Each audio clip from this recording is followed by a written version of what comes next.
What do you do when you find yourself staring into a place that feels empty, yet deeply unsettling? In recent years, this strange sensation has grown more recognizable. Our world shifts constantly. Stores close, buildings decay, familiar places are slowly abandoned. We look at photos of them and feel like we've been there before. We recall memories tied to spaces we've never actually stepped into. Our minds linger, trapped in this odd fascination that we can't quite shake. This feeling stems from liminality. The word liminal refers to occupying a threshold existing between two states, neither here nor fully there. A moment or place caught in transition. With the rise of forums, social media, and online communities, people began sharing these liminal spaces with one another. And from that came a flood of stories, indie games, and creepypastas, all built around that same uncanny atmosphere. But liminal spaces themselves aren't new. They've always been around us. We just never paid much attention.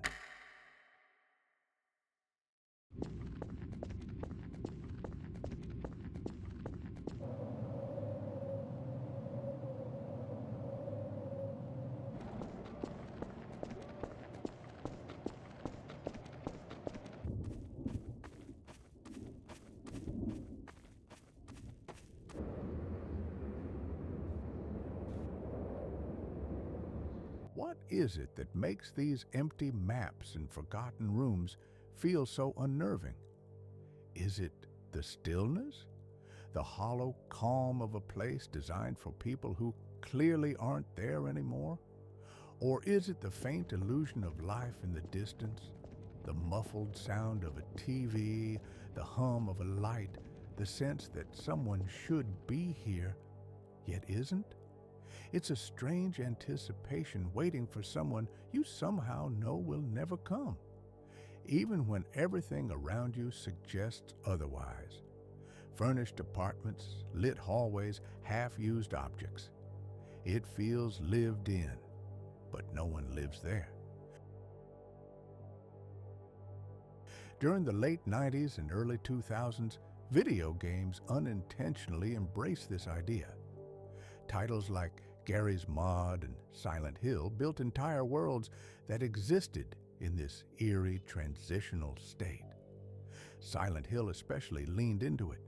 Empty streets drowned in fog, abandoned hospitals, lifeless amusement parks, apartments you couldn't escape. Everything was stuck in a moment that had already passed. Nothing was alive, and yet you weren't alone. The 2019 indie game No Players Online takes that feeling and amplifies it.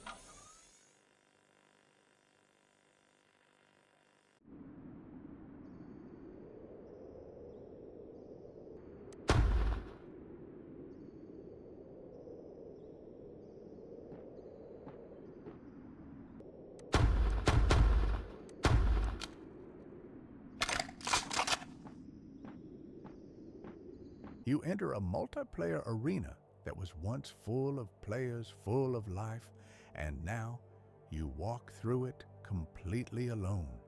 The game expects people to be there. You expect people to be there, but there aren't. And that expectation that someone else should be with you is where the dread really begins. Loneliness is something our minds instinctively push against. When art, photos, or games present us with places that feel alive in every way except for the presence of people, our brains don't know what to do with it. That's where the uncanniness comes from. Autophobia, the fear of being alone, is subtle and often goes unnoticed until you suddenly feel it. After school, when the halls are empty, a hotel pool late at night, being the last person in a mall as the lights go dim. Everyone has had a moment like this. The internet has simply given us a place to collect them, to look at these hauntingly familiar scenes and to share the quiet terror they bring. Liminal spaces tap into that deep, instinctive discomfort with isolation. And whether or not we ever fully understand why they affect us the way they do, it's clear they'll continue drifting through the far corners of the web. Fragments of places we've never visited, yet somehow remember.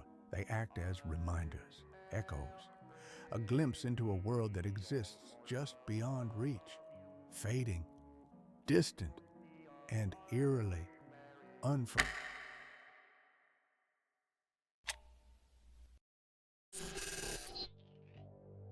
Let me ask you something. Why are you on YouTube right now? There's Vimeo, where the quality is higher and the community is more curated. There's Daily Motion, which is way less strict about copyright. There's an Odyssey, which doesn't rely on a centralized system and feels like the old internet people miss so much. These platforms all have features that, at least on paper, should make them way more appealing than YouTube. But despite stricter rules, stricter copyright systems, and the ongoing war on ad blockers, somehow YouTube remains king. Most people think YouTube won because it was first, because it had a head start and everyone just stuck with it. But that completely ignores the real reason YouTube is still unbeatable. The algorithm. Love it or hate it, the YouTube algorithm is the thing that keeps billions of people coming back every single day. It's unbelievably good at figuring out what you want to watch before you even know you want to watch it. It can take a creator with 0 subscribers and suddenly push them to hundreds of thousands of views. But the reason this algorithm is so advanced today goes all the way back to 2006 when Google bought YouTube. Google already had something revolutionary at the time, PageRank, a system that didn't just match keywords, it understood what pages were important. So when Google took over YouTube, they brought their ranking philosophy with them.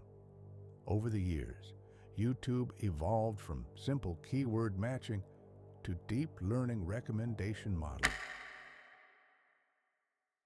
When you type something into the YouTube search bar, the algorithm usually gives you predictable suggestions. But the second you stop typing normal words and you type any emoji into the search bar, YouTube tries to auto-generate suggestions. But the results get increasingly bizarre the more unusual the character is. Sometimes it repeats words that have nothing to do with the emoji. Sometimes it tries to interpret the symbol literally and fails. And sometimes it gives no suggestions at all. But a few years ago, that wasn't the case. Back then, YouTube silently converted the period into the phrase full stop punctuation. Because of this, the search results became completely warped. Creators realized that if they titled a video full stop punctuation, it would show up almost exclusively for people searching a single dot. This created an entire unnatural niche that shouldn't exist. Videos that only existed because the algorithm misread a punctuation mark. Some were creepy, some were bizarre, and a few reportedly featured thumbnails that never should have passed moderation. And while YouTube eventually patched this, glitches like it continue to appear.